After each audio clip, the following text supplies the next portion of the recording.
welcome to the Global Ultrasound Institute's webinar on POCUS and infectious diseases from FASH to FASH and beyond.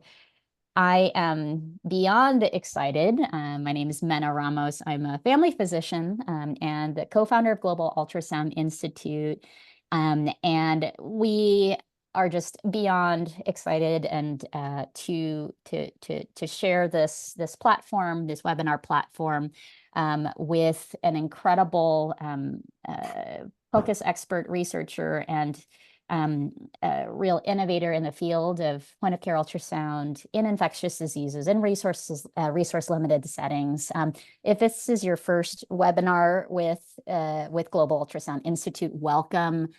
We are a community of POCUS passionate clinicians dedicated to uplifting the practice of medicine through education and training of point-of-care ultrasound, and really partnering to develop and implement scalable solutions to get POCUS as available as possible. And if everyone could please mute yourselves, that would be great. We are just about to get started here, and we are excited to be hosting Dr. Tom Heller, who is a leading world expert in POCUS and infectious disease. I've been a huge fan of his work for over a decade. And Dr. Heller, if you could please introduce yourself as we get started. Yeah, thank you. Well, let me see. I need to quickly see my list.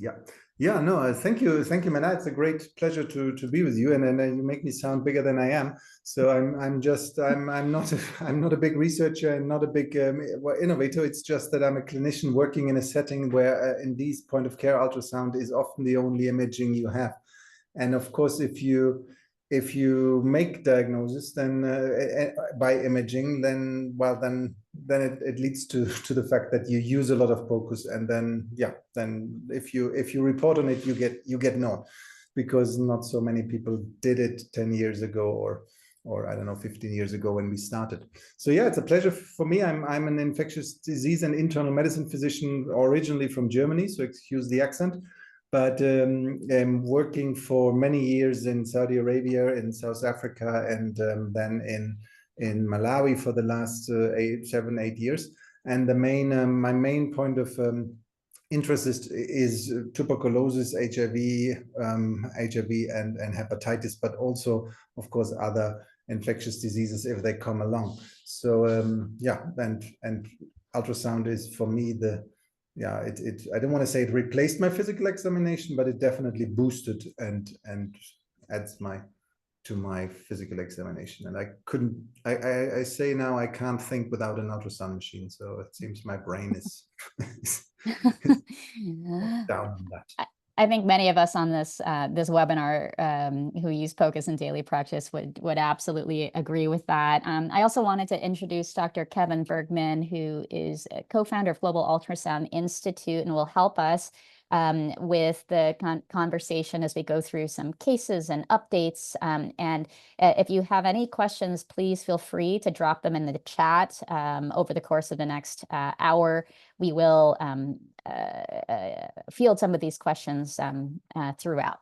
So without further ado, I just wanted to start by framing our conversation today about POCUS and infectious diseases in resource-limited settings by understanding the kind of global landscape that we find ourselves in. And still, despite advances in technology, portability, accessibility, telemedicine, et cetera, we still find ourselves in a world where half of the world approximately has little to no access to diagnostic imaging. And so enter point-of-care ultrasound. And we use this word POCUS, point-of-care ultrasound. There's lots of different kind of bedside ultrasound, a focus exam, et cetera.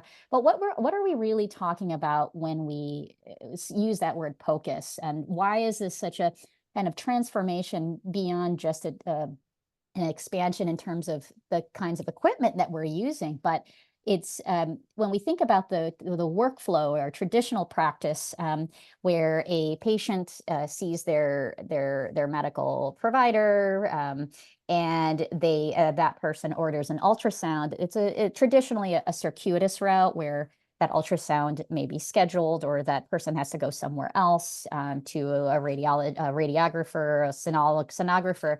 And so the circuitous route, while certainly necessary in many clinical contexts, does pose many barriers, even when it is available. There are many barriers to all of these steps. And so what we found is that many patients get lost to follow-up, or these options, this road is not even available. And so enter point-of-care ultrasound as a bedside tool that really can streamline diagnosis in an immediate way and really bridges that the patient and their clinician. And so there are definitely some key differences with POCUS and a traditional route.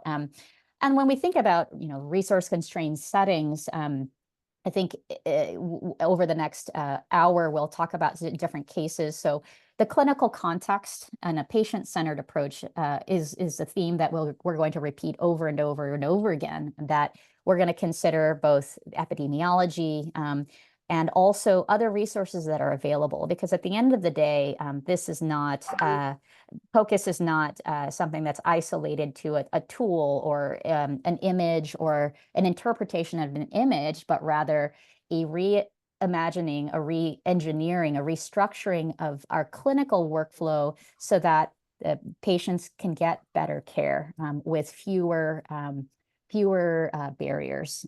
So how can we decrease those barriers while centering patients and always considering the clinical context? So with that, just taking a step back, looking at POCUS from a global policy lens and the Sustainable Development Goals, POCUS can address multiple Sustainable Development Goals. And thinking about just one in particular, good health and well-being, the role of POCUS is expansive, is cross-cutting and expansive, and looking at the top 10 leading causes of death in according to the World Health Organization, specifically in lower income countries. We can find examples of where POCUS can address multiple of these issues from a both earlier diagnosis standpoint or a recognition of complications standpoint. So without further ado, I'm going to pass the baton to Tom. We'll go through a few cases that really illustrate some of the research that he has been involved in, and I think may be very interesting to everyone on this call. Tom. Yeah, thank you, Mena, for that. I want to start with a case. So I think we have three or four cases. I want to start with the case that a lady who I saw quite a while ago in South Africa, and that was in KwaZulu-Natal. And KwaZulu-Natal in 2007, probably like today, was the epicenter of HIV epidemic and of TB epidemic. So that's the context, maybe. And I was working in a small district hospital, and there we saw this 22-year-old female patient. She reported weakness, intermittent diarrhea, and that she had lost lots of weight. And additionally, she complained about hiccups and mild abdominal discomfort. So on examination, her abdomen was mildly tender, but no peritonitis or anything. We did some blood investigation, which was basically an FBC, and that showed a normocytic anemia of 7.1. She tested positive for HIV, not a surprise in the setting, and her CD4 count, which we were able to get, was 23 cells. So what would be today defined as advanced HIV disease, quite obviously. So, and looking at this patient, you will see a lot of people who treat patients in this setting will already smell that this is TB.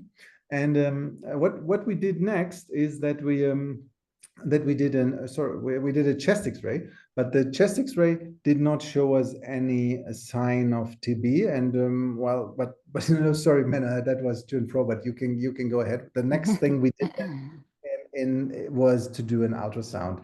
And the ultrasound, this is an ultrasound scan of the upper abdomen, a transverse scan. So basically what you see is the liver in close to the transducer, which gives us an acoustic window to the area behind the liver.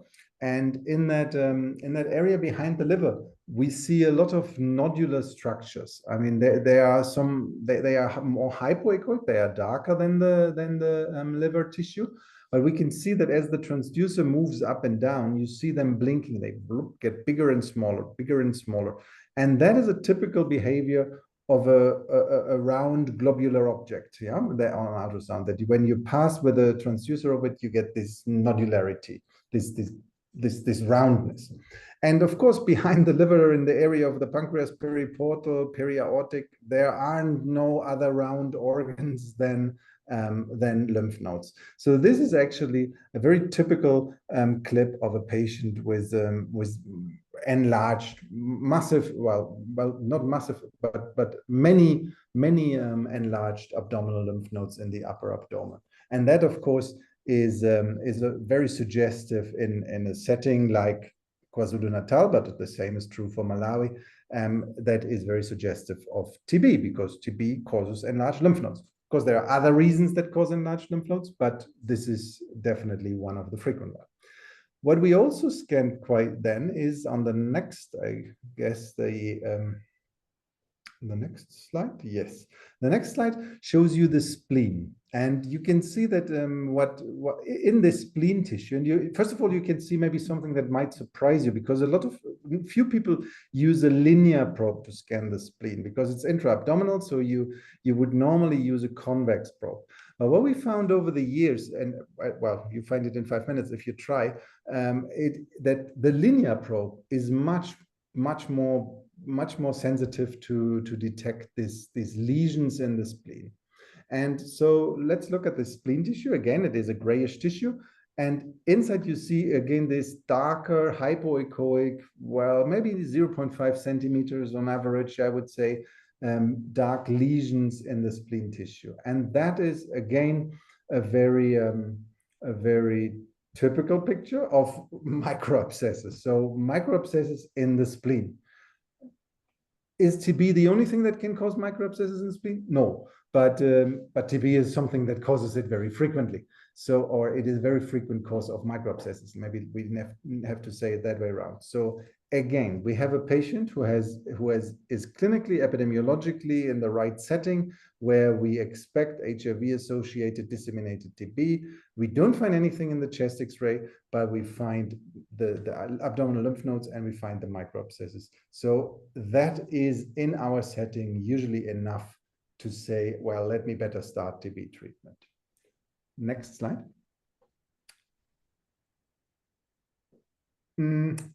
Well, we found that, and of course, it doesn't make much. It doesn't help much if there is one or two German doctors in the middle of nowhere who do this. So what we developed a protocol, which we, of course, you guessed it, we modeled it on the FAST protocol. It's called focused assessment with sonography for tuberculosis. Would have been FAST, was taken, so we called it HIV-associated tuberculosis, and then it's FASH, and that sounds good, sounds fashionable, sounds fashy. And what is it? It's basically a protocol designed to detect signs of disseminated TB, particularly in HIV-positive patients living in high prevalence settings. So why do we need that? Simply because we know that patients with advanced HIV disease, especially when sick and hospitalized, they often suffer and die from disseminated TB without being diagnosed, because there is no single simple TB screening test available. And we knew, and we know today even better, that pericardial effusion, unilateral pleural effusions, enlarged abdominal lymph node, and spleen lesions are relatively specific. And TB treatment in general is likely available.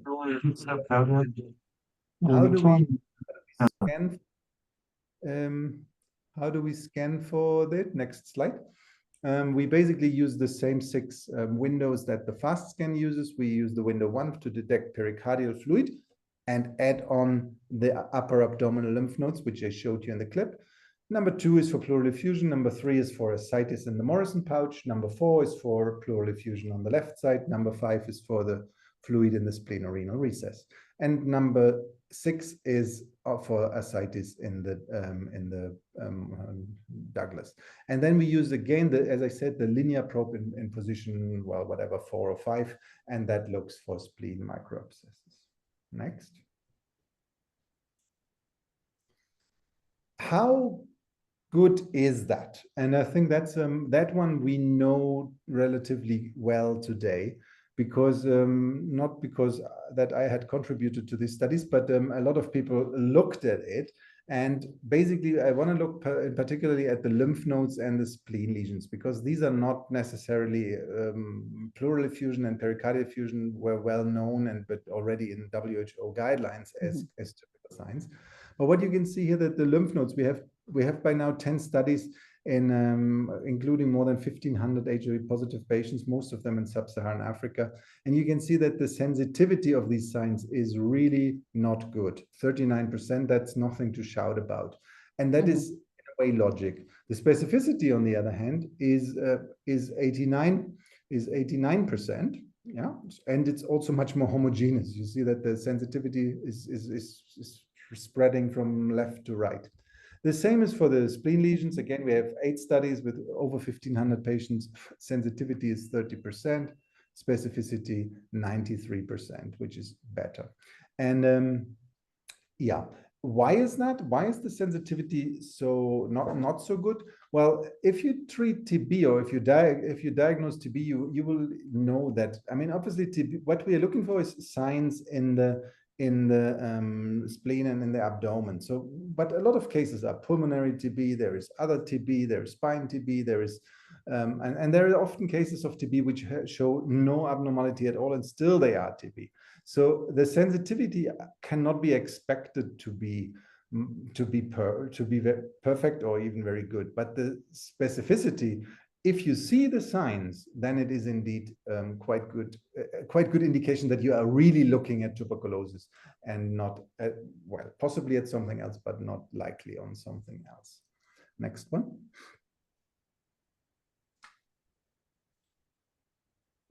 What we ask ourselves then is this teachable? I mean, because again, as I said, if it's not teachable, then it's not really, it cannot really be rolled out if it's not, cannot be taught easy. So we developed a short training course, which was basically 2 days, where we trained the residents or the interns, more that you would probably say more interns at our district hospital. We trained them in the method.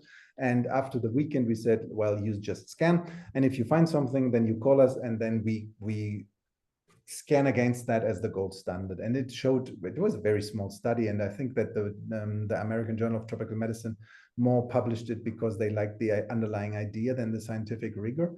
But definitely it is teachable. That one we can say by now. And I think maybe at this point, I would pause briefly, and because that is maybe my introduction to FASH. I don't know if there are any direct questions to this one. Mena, back to you. Yeah, thank you. Thanks, Tom. When I think about POCUS and infectious disease, like the first protocol that I think of is the FASH exam. I'm just to kind of center the conversation around the clinical context and how this is really useful. How can this be useful? You mentioned these numbers, the sensitivity and specificity numbers, and the sensitivity being really low. Would it be fair to say that as an exam, this could, as opposed to a rule out exam, this would be more of a rule in for extrapulmonary TB in a setting where you have a patient in a high prevalence setting with that as clinical symptoms suggestive of TB, but no confirmed evidence on imaging or labs, and so you're looking for other forms of evidence with POCUS to be able to start treating this person for TB. As a rule-in test, but if it's negative, I guess I just want to kind of hear, like, from a clinical perspective, like, how does this change your practice as kind of rule in, rule out? And yeah, absolutely, what you say, it's correct. I mean, for example, what we use FASH for all our patients, for example, for inpatients. So it's more likely to be positive the sicker the patient, right? So in inpatients, it works, it is more often positive, but it works also, of course, in outpatients if they are sick.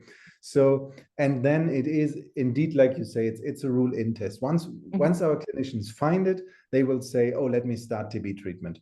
If they don't find it, they do not say, okay, this patient does not have TB. That's not that you have to search other, you have to try other things. We have urine alarm, we have gene expert of the sputum, we have so many tests, and even, like I said, often we even have clinical empirical treatment with checking after 4 weeks if the patient gets better, and that can also be making the diagnosis. So it is absolutely, like you say, it's a rule-in test, and it is by no means a rule-out test. Great. And as far as the protocol, you also mentioned pericardial and pleural effusion, but didn't mention the kind of accuracy numbers, sensitivity, or specificity. Any comments on kind of the pericardial and pleural effusions and what you kind of would anticipate, or clinically what we know and also what we don't know? Yeah, thank you. I mean, that's funny, because initially we thought with the as I said, with the pleural effusion and with the pericardial effusion, we felt we are on safe grounds, because it was, if you look at the WHO guidelines on diagnosing extrapulmonary TB, you will find these two mentioned. But frankly speaking, today I'm much more certain on what we have on lymph nodes and spleen abscesses, because that is, I think, much more closely looked at. I think pericardial effusion in an African setting, or in the right HIV/TB setting, it can be in Asia or in any setting where you have the right South America, any setting where you have a high prevalence. Pericardial effusion is quite highly connected to, especially if you only have pericardial effusion. If you have multiple, let's say if I find in my exam, I find pericardial effusion and pleural effusion on both sides and a little bit of ascites, then I would not think that this is TB. Then I would think this is maybe just fluid overload and the water is going everywhere. So I think there is much more, in a way, with the effusions today, I feel there is much more clinical thinking required than with the lymph nodes and the spleen abscesses. So I think that's maybe, and it also depends on the setting. If you do this let's say, for example, in our clinic here at Lighthouse in Malawi, we're treating a lot of Kaposi sarcoma patients, and you will find that they have a lot of effusions. So it's not really, if we checked here, we would probably see that a lot of our effusions are due to KS, but that's simply because a lot of KS patients are referred to us. So it's but it's still, you need clinical thinking. That's what I might say. Yeah, thank you for that. And as clinicians, centering the clinical context, like as I mentioned from the beginning, that this theme will constantly come up. But I do think it's important to note that these are very teachable and learnable exams, and that has been documented throughout the literature, including for this, I would say, arguably even more complex exam, because it's multi-part, involves the abdomen and the chest. And before we move on to the next case, I just wanted to share a comment from Dr. Bruno Vargas, who works in Mexico with Partners in Health, that this can be not only a diagnostic tool, but also a way to be able to advocate for treatment, access to treatment for patients. So with that comment, thank you, Dr. Bruno. Let's move on to another case and exam. Yeah, this is a case now from Malawi. This is a boy who came, I remember he came with his grandmother, and a 15-year-old, and he was referred because he was increasingly, he was for a long time short of breath and had ascites and particularly lower lymphedema. Here you see his vitals, so more or less normal, but there was a murmur which the clinician cannot understand, and I didn't understand it neither, because I'm not very good anymore with listening to the heart. But this is his chest X-ray, and we obviously see that there is a very large heart, and this cardiomegaly is the topic of the next case in a way, because what we see a lot is that this is maybe our second commonest question here. We have a big heart. What's the underlying cause? So what do we do? Well, obviously we do an ultrasound. That's why we're doing this webinar. That maybe we can see on the next one. This is his ultrasound, and what you see on this ultrasound, and maybe I orient you again, we're using the same view that from the other protocol, the epigastric view, and we angle it upwards. We only use this, we mainly use this view. So we again have the liver in front, which is basically the acoustic window. And then as we go back, we see the right ventricle and the right atrium. There's the right ventricle and there's the right atrium. And then we see the left ventricle, which is comparatively small in a way. And then we have the left atrium, which is the big big circle there. So that is the biggest increase in size in this heart is somehow in the left atrium, and that of course suggests that there is a problem in the mitral valve, because there's a blockage, there's a traffic jam in the mitral valve, I would say. So that is suggestive of a mitral stenosis. And in our setting, mitral stenosis is not that rare. It is much more common because we have still quite a number of cases of rheumatic heart disease. And this case illustrates maybe what led us in the next slide.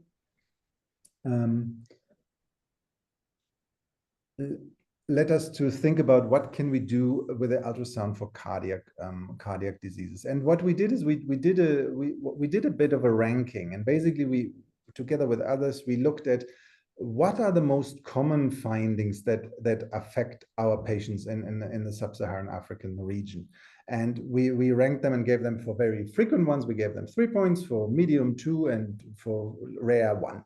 So it's basically a very, it's more of a go by the thumb rate ranking. Yeah? We looked at the prevalence, we looked at the impact. So what if I can diagnose it? How much can I change my treatment? Do I have something to offer to the patient, or is it life-saving? I give it a 3. Is it, well, I can change something? Is it 2? And if I just say, well, it doesn't change much, then I give it a 1.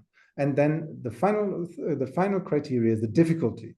And again, if it is very difficult, then I will think twice. So I give it only a 1. If it is easy, I give it a 3. And with these points, we basically rank them. And you can see here, there are the top 5 that we included into our protocol. And I think the next slide should show you the protocol, which we called cardiac ultrasound for resource limited setting, or CURLS protocol. We were already in the fashion world going. So this is a protocol for patients with shortness of breath, cough, edema, and radiologically enlarged heart, if you know it already, but of course, if you don't have an X-ray. Why do we need it? We need it because pericardial effusion is frequent, often due to TB, as I said before. Left ventricular failure is often very advanced. So it's not really that we are dealing with ejection fraction. Is it 50 or 40? No, we are really, very often our patients come with an ejection fraction, which is terrible, down at 10%. It's hardly pumping at all. It's basically just vibrating.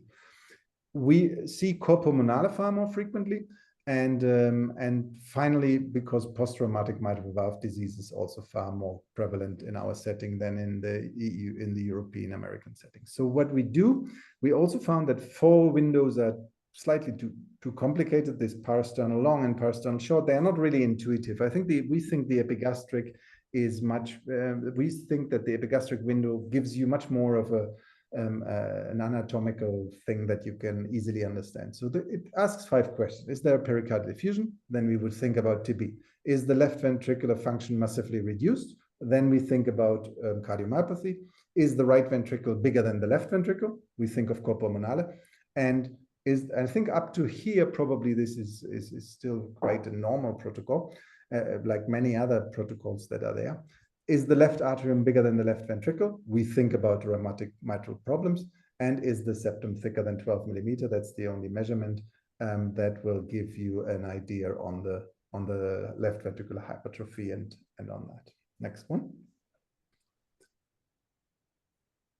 I want to share just some clips for you. So this is of course a case of pericardial effusion, and you can see that there is the heart pumping, and you see this black You see this black rim around it. Inside the black rim, you can see that there are fibrin fibers floating and moving. So you don't need to prick a needle in to see that this is an exudate, not a transudate. And this is a typical for TB, but of course also for other things. Next slide.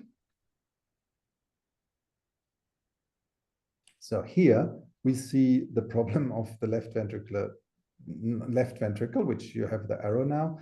There's the right ventricle, here's the left ventricle, and you see that the left ventricle wall, it's basically not pumping. It is really just it's an ejection fraction from, I don't know, 3%, or I have no idea. So very, very low. Yeah. So this is then due to cardiomyopathy, and well, and of course it has a different treatment than the pericardial effusion, because this one would need anti-failure treatment, and we have ACE inhibitors, we have diuretics, and we even have spironolactone very often. Next one. And I think that's the last one that I want to show. Again, you see, if I think of the 5 questions we ask, is there a pericardial effusion? Yes, there is a tiny pericardial effusion, but that is indeed not the problem here. And the next question, is the left ventricle in the distance pumping? It is pumping quite well. If you see that, it's moving. But then, is the right ventricle bigger than the left ventricle? And I think that's a clear yes. The right ventricle is humongous. This is more than almost double the size than the left ventricle. And you see these muscular trabecular structures. So this is a chronic cor pulmonale, and that is quite frequent finding in our setting. And well, then so this is just to give you some examples of the cardiac ultrasound curls protocol. Down here you have the citation if you want to read up on it. Yeah, it's an open access in the ultrasound journal. Well, thank you so much, Tom, for taking us through the curls protocol. And please feel free to drop any questions in the chat. You didn't specifically mention trainability for the curls protocol, unlike the FASH protocol, but just as a comment, and we've seen, at least from the ER literature, a focused cardiac protocol is in fact trainable and learnable by non-cardiologists. So as a product, like as curls, as an even more, in a way, simplified focused cardiac protocol, and that you're really looking at one subcostal view, I think it'd be safe to say that this is indeed a trainable exam. I did the slide that you showed on these kind of 3 different indices, the prevalence and does this change clinical management and treatment is extremely interesting, because I think it recenters the clinical context once again. And we're just getting a lot of comments in the chat of how these protocols have been useful for clinicians really all over the world. So I'm not sure if you're seeing this. But I did have a kind of a question around kind of developing another cardiac protocol. For those of us in POCUS and POCUS education, there are many protocols and lots of acronyms. And around cardiac ultrasound, having existing protocols, I'm curious to hear from you and your group, kind of as you were developing curls, what was kind of the leading impetus behind developing another cardiac protocol? Yeah, it was indeed. I started mentioning it. I think it was I mean, it was simply that's the 2 things. Number one is we found that most of that we can diagnose in a single view. So we wanted it simpler. That's one thing. And the other thing is that indeed, again, like I said, the rheumatic heart disease is well, it's not in general protocols because it's not relevant. I mean, it's something that probably few cardiologists today diagnose, and definitely not on a daily basis. So it would not be very useful to put it in protocols, because you teach something that you then don't find. So and that and additionally also the cor pulmonale. I mean, we see it really, really frequently. I mean, we see particularly, I mean, maybe to mention it's also in the beginning, and maybe also the consequence, because I mean, obviously, if you in your setting, if you see cor pulmonale, then probably your next thing will be to say we should look at DVT, right? Because that's there might be pulmonary embolism, because that's the most common reason of an enlarged right ventricle in your setting or in the American setting. For us, it's different because we have, I mean, we would do it, we would look for DVT, but more likely, and HIV patients have an increased risk of DVT as well. That's so it makes sense to look for that. But the far more common cause is what is called tuberculosis destroyed lung or post-tuberculosis lung disease. So if you have such of tuberculosis, basically the scarring. I mean, you can treat the tuberculosis, but the problem is that the destruction it has done stays, and that in long term leads to cor pulmonale. So it's also the interpretation in a way, and the next step changes, and that felt like it needs another simpler protocol, and we must say we are quite happy with it. So it works for us. And yeah, that makes perfect sense. I mean, thinking about the clinical context and epidemiology, I mean, when I first my first initial reaction seeing this image and this this enlarged right ventricle was pulmonary embolism from DVT in a practice setting like, say, in San Francisco, California, versus another practice setting where you have a much higher prevalence of TB lung disease and as a leading cause. So thinking about POCUS, I mean, for those of us who are in the clinical context, including epidemiology, going beyond just an image, just the image and interpretation of the image, but really thinking through what the clinical context is and the differential diagnosis is I think so important. Always including that in any POCUS teaching is the clinical integration. Just one quick question in terms of the mitral valve and aortic. Why specifically the mitral valve and not the aortic valve, or including the why not include the aortic valve for the protocol? Well, one reason is the geometry. So it's much harder from subxiphoid to reach. You have to be really flat to you can see it sometimes, but it's much more difficult. And the good news, or the one of the reasons is that we're not looking at degenerative valve disease. We're looking at post-traumatic valve disease. And the good news is that the good news for girls is that the mitral valve is far more commonly. So the mitral stenosis is, I think, present in 70% of all cardiac of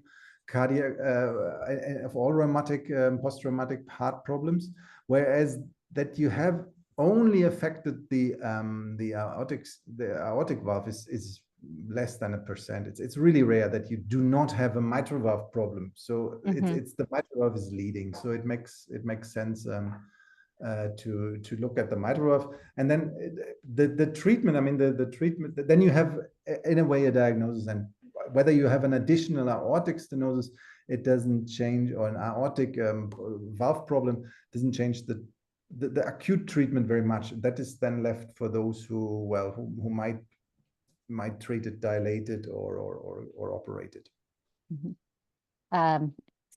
Thank you. And just a few comments I just wanted to share from the chat from Dr. McDonald on the ease of teaching this protocol at the district level and how practice changing it is. So thank you for that. And I'll just to mention, there's some really amazing research coming from Brazil on the use of cardiac ultrasound in specifically around structural heart disease and rheumatic heart disease as a screening tool in the appropriate clinical setting. So for those of you interested, I would check out Dr. Nascimento's work. And without further ado, let's move on to another case. Yep. Let's see. Yeah, this is the most recent thing, and I'm really, this is interesting. So I start with a case again because it's always good to start clinical. So this is a 24-year-old gentleman who came to us, and he was started TB treatment a couple of weeks ago, and now he realized that, well, his family realized that that he has yellow eyes, and he started vomiting. And of course, on the clinical examination, his liver was slightly enlarged, spleen was also palpable, and and he admitted to drink a bit, well, 5 to 6 beers. We don't know what size. But so we have a patient who's actually taking a hepatotoxic drugs and has alcohol problems, and additionally he is hepatitis B surface antigen positive, and that is quite frequent. And again, in our setting, because in Malawi we have a seropositivity of around 8%. It depends on the study you cite. So it is a frequent thing, and that is now the good news. Or before we come to the good news, we look at this ultrasound, and again, this is the liver, and you can see a little bit of kidney in the back there. So this is the area of the Morrison pouch, and you can see that there is a tiny black rim that is intraperitoneal fluid, that is ascites, and this ascites gives us an idea that this surface of this liver is not really straight; it's bumpy. It's a bumpy road. And that, of course, everybody knows that a bumpy surface of the liver is what is characteristic for liver cirrhosis. And so, and liver cirrhosis is indeed, well, this is a case who has at the same time 3 problems, but hepatitis B surface antigen alone is enough to cause that. And that has brought the idea of this project, is that we have the treatment, because hepatitis B is treated with tenofovir and lamivudine, and particularly tenofovir, and we have it because we're treating hundred thousands of HIV patients with that. So there is now in the recent years there is an increasing rollout of hepatitis B treatment in resource limited setting. Next slide. And that, of course, is backed by WHO guidelines. And WHO guidelines, these are very new from 2024, so they are quite new. And WHO guidelines usually make things really easy whom to treat. But let me guide you through these treatment indications in the guidelines. So 1.1 is significant fibrosis, F2, or cirrhosis, F4, and you should do that either by clinical criteria or using a non-invasive test, which is the APRI score, that's feasible, or transient elastography. And you can imagine that we don't have transient elastography in Malawi. I think there is 1 or 2 machines in the whole country. Alternatively, you can start on 2 by hepatitis B DNA more than 2,000, and you guess it already, we don't have hepatitis B DNA quantitative up to now. Then you can start on the presence of any of the following, which is co-infections with HIV. Okay, HIV patients we treat anyway. Family history, immune suppression, comorbidity. So that's a little bit vague. And then finally, and that is probably the most easy, is persistent abnormal ALT levels. And persistent, but that requires that patients come back. And of course, it would be nice to have something where we can add on, where we can see right at the first visit that we want to treat this patient. So the APRI score, as I mentioned, that's APRI score, for those who don't know, it's basically, it needs only the AST and the platelets. That is quite easy to calculate. But what we thought is, can't ultrasound help here also? And next slide. What we developed is the PUSH protocol. It's basically a protocol for hepatitis B surface antigen positive patients. It works, of course, I guess, for hepatitis C as well, and to determine whether they have cirrhosis, and of course whether they have HCC, which unfortunately we see quite often in patients with hepatitis B. Why is that protocol needed? Or, well, basically because, as I said, hepatitis B surface antigen is frequent and treatment is available. The other non-invasive liver stiffness measurement, for example, is not available. A lot of serology tests. We only have surface antigen rapid tests, no further serology, no DNA. So and yeah, and that is basically that drove us. And the question is often, what do you feel about HCC? But HCC in our setting, we don't have any treatment, so it's not really that relevant that we diagnose it early, because we cannot do anything about it anyway. How do we do the push protocol? And we basically used 3 windows on the next slide. I think it's the one. Yes, we use an epigastric longitudinal, which we call the shark view, because with the caudate lobe, it looks a little bit like a shark. We then the subcostal transverse look at the liver, and then the transcostal. And in these, we look for basically 4 simple signs. That is liver surface. Is it nodular or is it smooth? How is the echo pattern? Is it coarse or is it fine and velvety? Then the vessels, are they normal? Are they normal in amount, or are they truncated and reduced, or tortuous and curvy? And then finally, we look at the caudate lobe, which is in the shark view, whether it is enlarged. And then in all of these views, we look for focal lesions, which could be an HCC in an hepatitis B surface positive patient. And then, of course, that is in a way the push protocol. And yeah, and I think it for us here at the Lighthouse, we trained our clinicians, and it worked very nice. And they were very excited in taking part in developing this protocol. And yeah, and I think we use it, and we use it, and it's rolled out in all our clinics. So we have a couple of clinics throughout Malawi, and a lot of the clinicians use it. Wow.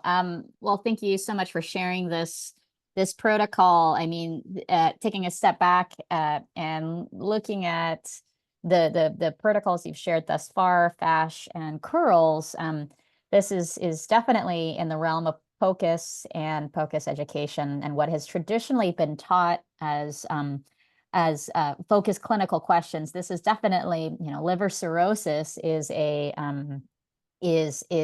expansion in terms of the scope. And I'm curious how this research, how this protocol, publishing of this protocol was met in the kind of the hepatology community. These focus questions are this is really like pushing the frontier of what can be within the scope of POCUS. I'm kind of curious to hear your take on that. Yeah, no, I mean, I think that the main feedback that I think generally it was welcomed, particularly from hepatologists throughout the neighboring country. I mean, we basically in Zambia we had some experience. I'll share that later. But I mean, the one reason, the one counter argument that came was like, okay, but for diagnosis, it was mainly the HCC, because HCC is very difficult to determine, and you need contrast ultrasound, you need all these things to make sure that you don't miss a HCC.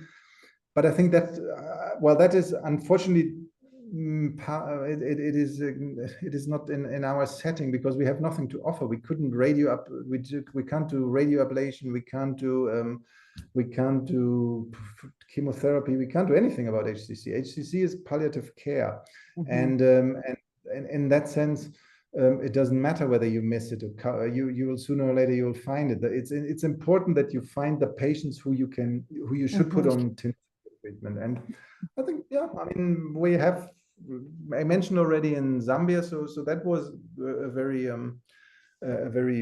positive request, that from the hepatology department in Zambia, they asked us to come over and do a training. And yeah, and there is some data coming out of that. So maybe yeah.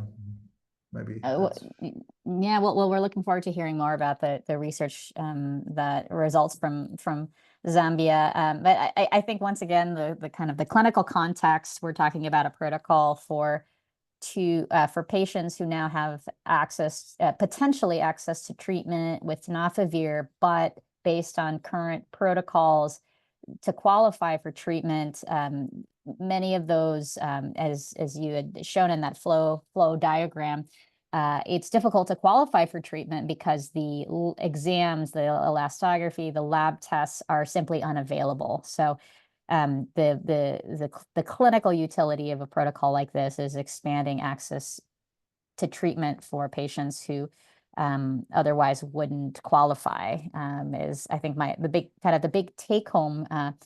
We have a kind of a question from Dr. Slimani from Morocco. Bienvenue. I think this is a question that can apply even more generally for point-of-care ultrasound. Do you have a database for ultrasound images and videos where they're saved with a corresponding patient report and record? So I think this is kind of more general workflow question in terms of POCUS, and Dr. Bergman mentioning, and feel free, Dr. Bergman, to comment of different resources. I know we at GUSI have a free device agnostic scan archive for sharing images and getting feedback from experts. Maybe you can comment on your experience at the Lighthouse. And I know that answer to that question from Dr. Slimani on saving images and videos and differs from context to context, and the availability of medical records or electronic medical records, rather. I want to say something on that because it raises an important question, and that is of course the trainability. And I mean, trainability we're talking always a little bit about, but often, you know, it's one thing to do an ultrasound training on push, but the next thing to go then and say, well, now it's you and you decide. And what we find, what our clinicians do on a daily basis is using, well, we don't have what we use very often is we just use WhatsApp. So basically that we have a WhatsApp group, and they will film the screen and say, hi, do you think this is cirrhosis or not? So in a way that is a very low cost image sharing, and the image quality, of course, it's not DICOM, and it's not the radiologists probably will throw their hands up, but yeah, for the big things, it's very often it's enough just to share a WhatsApp clip. I don't know if that fits to that question, but it is it's just an experience that I find quite a solution that I find quite helpful, because it is real time, because you know it's nice to upload something somewhere and then somebody at this later time somebody sits and looks at it with you, or but in the end you have a patient on the bed and they want to get the patient off the bed and get the next one. So basically they want to also help with the decision. So, and WhatsApp allows that if you have somebody to go on real-time decisions. Great. And just one last comment about the potential use for, you know, AI to as an adjunct to train to help train or give feedback. I think you know I would say let's put a pin on that, because that could be an entirely another conversation and another webinar, or maybe a series of webinars on the applications of AI. So thanks, Dr. Slimani, for your comments and response. I can't believe how quickly the time is going. Let's go ahead and move on. We have a couple more cases for you all. Go ahead, Dr. Heller. Yeah, this is a case from a more, let's say, a more traditional tropical medicine. This is a Malawian fisherman with back pain. He's 23 years old, and well, he came to the central hospital, which is about 100 kilometers away from the lake, and he complained about pain in the back about a couple of weeks. And what we did is just a little bit of fever. We did a normal ultrasound, a normal point of care ultrasound, bedside ultrasound, and we found the kidneys. And you see, this is the kidney. I don't remember now whether this is the right or the left, because they look very similar. You can see the rough. Maybe you can point out the kidney, and then in the center of that kidney, you see there is this anechoic connected tubes, which are anechoic is usually fluid. So this is what we call hydronephrosis, and you can even see at some images you can see the ureter leaving the kidney. And then what you do, particularly if it's bilateral, you think about, well, the problem must be somewhere downstream. So we move to the bladder, and that's, I think, on the next clip.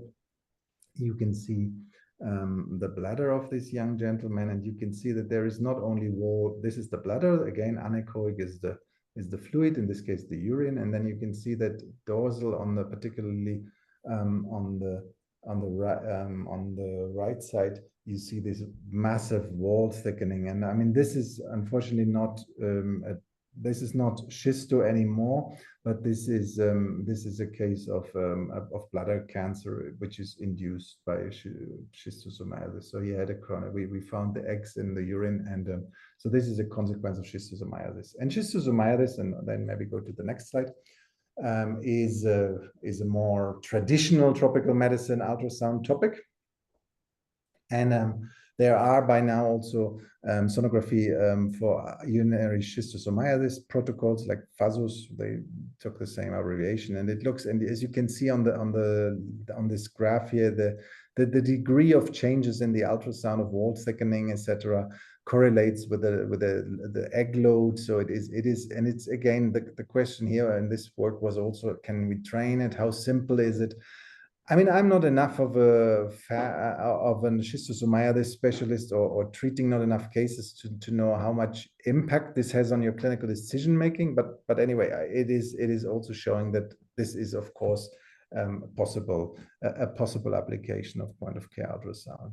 And on the next, I think I wanted to mention briefly, because it is so iconic in tropical medicine ultrasound, that is the other schistosomiasis, the schistosoma manzoni, which leads to periportal liver fibrosis. And you can see this pipe stem here, particularly in D, E, and in F. This is the WHO classification. So that is all well researched over decades. And we know that the Asian forms have this more mesh-like septal fibrosis, but for us, it's more the other side. And to give you another example of the liver of a schistosomiasis induced liver changes on the next slide. Here you can see this. On the left one, you see the portal, which is pretty prominent and enlarged, and then you can see around the portal branches you have this white fibrotic connective tissue running into the periphery of the liver. And on the other one, again, you see this is more transcostal view. You see in the distance, you see the dilated and big portal vein, because it causes, of course, portal hypertension, which secondary leads to ascites, which we see on top. And again, you see in the liver tissue, you see these bird claws, fibrotic changes, which are pathognomonic for schistosomiasis. So that's a traditional, but it's, as I said, I have not enough experience to know how it affects the treatment. But I'm sure, well, you can find maybe people who require endoscopy, or, well, it's for the schistosomiologists to decide. Next, on the next one, I think I just want to mention the other one, which is well as iconic and as well researched, and that is cystic echinococcosis or hydatid disease. And here the ultrasound, there is a well-described classification, and in the first stage, when you look at it, it looks rather academic and confused classification, because you see 1, 2, 3 is split in A and B, and then 4, 5. But actually, it is very helpful, and it is clearly also affecting the treatment. So if the classification is leading to clear treatment decisions, and that's why ultrasound for hydatid cyst is really the image modality per se. It's better than MRI or CT scan. And on the next slide, I want to quickly just say that here, this is a different, they also used the FAS abbreviation, focused assessment sonography for echinococcosis. And basically what they did is they did a 20-hour course for primary healthcare providers to basically to identify the cysts. And if you find cysts in an endemic area, I think this was done in Argentina, in a rural area in Argentina. And if you find cysts, then these children or young adults were referred and then assessed in the next hospital. And again, it's a more public health way application of point of care ultrasound. But again, I think it's quite impressive, and they had quite good. And again, it shows that the trainability, which often feels like the most difficult thing, is if you focus on something, then can be quite quick. Fantastic. Thank you. Thank you, Dr. Heller. I mean, we're seeing now kind of expansion or other examples of POCUS and infectious diseases from kind of the more classical schistosomiasis. I think this particular research from Argentina, thinking about POCUS as not just a kind of a diagnostic tool or rule-in test, but also potentially a screening test in the appropriate clinical setting, and certainly more research needs to be done. But I do think from a public health standpoint, it is worth mentioning. In the interest of time, we're actually at the top of the hour. I can't believe it. We did a very similar talk at the American Society of Tropical Medicine recently. And I think because of the conversation and the dialogue, it took us even it took us it took us a little bit more time to cover a lot of these cases. But I think if Dr. Heller, are you okay with it?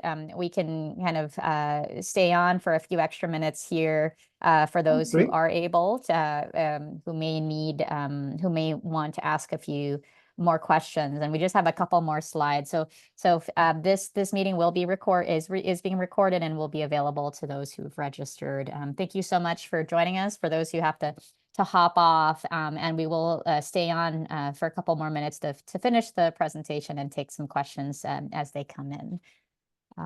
All right, great. And we'll just kind of go through one last case, and then we'll close. Thank you. This is a case which is much more, let's say, non-tropical, I would say, but in this case, it has a tropical twist to it. So it's a 56-year-old woman we saw at our HIV clinic here, and she was HIV positive, but well controlled. It had nothing. The HIV was not her problem, but she complained about increasing right shoulder pain. And you can see here that this is her left this is her left shoulder. You can see the scapula nicely, and on the right shoulder, you can see how the bony structures are hidden in a swelling. So it was swelling, and obviously, if you have an ultrasound and then you put the ultrasound on, even if you know, on the next slide, you can see the ultrasound of the scapula. And of course, nobody is at least I haven't met a scapula expert, but you see on the left side, the good thing is God made us symmetric, so we can use the healthy side to compare. And there you see the bone, where the arrow is, and then you see the muscle on the left side. At first, on the normal side, you see the bone, then above you see the muscle, and then on top of it is the echogenic subcutaneous skin or what. On the pathological side, you can see that there is the bone at the bottom, and then there is muscle, but then there is, before we reach the echogenic skin under the transducer, there is an area which is hypoechoic liquid and which is compressible. So that is likely fluid. And from you can't see it now, but it's a centimeter away. And of course, it leads itself to say, well, let me stick a needle in here. And we did that. And I think on the next slide, you might see the outcome. It is pass. And of course, with that, you would need to, you can refer this patient easily to the right surgical department where they can drain it. This is what is called tropical pyomyositis. It's a subcutaneous or around the fascia infection, which is it's not very red or hot, but it is more of a little bit more chronic and a mixed bacterial infection, which needs drainage. So I think that's probably more. I don't know how, Mena, your experience. Are you use ultrasound for skin infections or? Yeah, I would say probably one of the, as far as easy to learn introductions into POCUS and POCUS education is skin soft tissue for something so common and something that, traditionally you would be palpating. And, I think those of us clinicians who've ever tried to drain what we thought was an abscess and found that there was in fact no pus would benefit from having ultrasound to not only identify collection of drainable fluid, but also to know the anatomy, the surrounding anatomy, how deep is this loculated pocket, so on and so forth. So I'm pleased to kind of end these cases with something very, I would say, common, applicable skin and soft tissue. We've gone through several cases from and protocols from focus assessment sonography, HIV for extrapulmonary TB, the CURLS protocol, a simplified cardiac protocol in resource limited settings. We went through the PUSH protocol for cirrhosis in patients with hepatitis B. We also talked about schistosomiasis. These are certainly not, these are just several of the applications of point of care ultrasound, certainly not limited to these applications, but I think a good introduction. And we also heard about new research in the realms of public health. POCUS is potentially a screening tool in the appropriate clinical setting, their education and training is one big step. Image and acquisition of devices, of course. The comment from Dr. McDonald on a very rate limiting step, I think definitely warrants another conversation and around suggestion ways to advocate and acquire avenues to acquire devices. But I just wanted to take a few minutes here towards the end before we take some questions to just mention some of our own experiences in POCUS and POCUS education and training at a large scale, really centering if anything was taken away from these different cases and protocols, is that the context really is the key to the responsible ethical use of POCUS in understanding not only the epidemiology but resources available both in terms of treatment and how this can potentially change treatment and public health.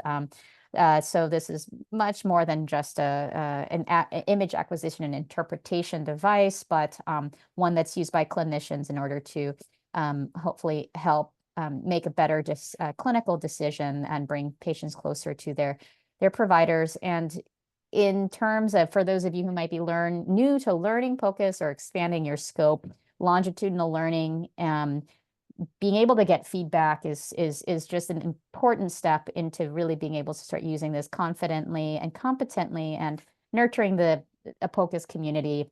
And that's really what these webinars are all about, is sharing our respective expertises, nurturing community, bridging gaps, and making connections. And so with that, we'll leave a few minutes for questions, and these are respective contact information if you'd like to reach out. We would love to hear from you, and we'd love to do more webinars on the topic. There's a lot of new research coming out with POCUS in infectious disease, specifically in resource-limited settings, applications for things like dengue, malaria, and other infectious diseases. So please feel free to reach out to us, and we'll stay on for a couple minutes here if there are any further questions. Thank you so much.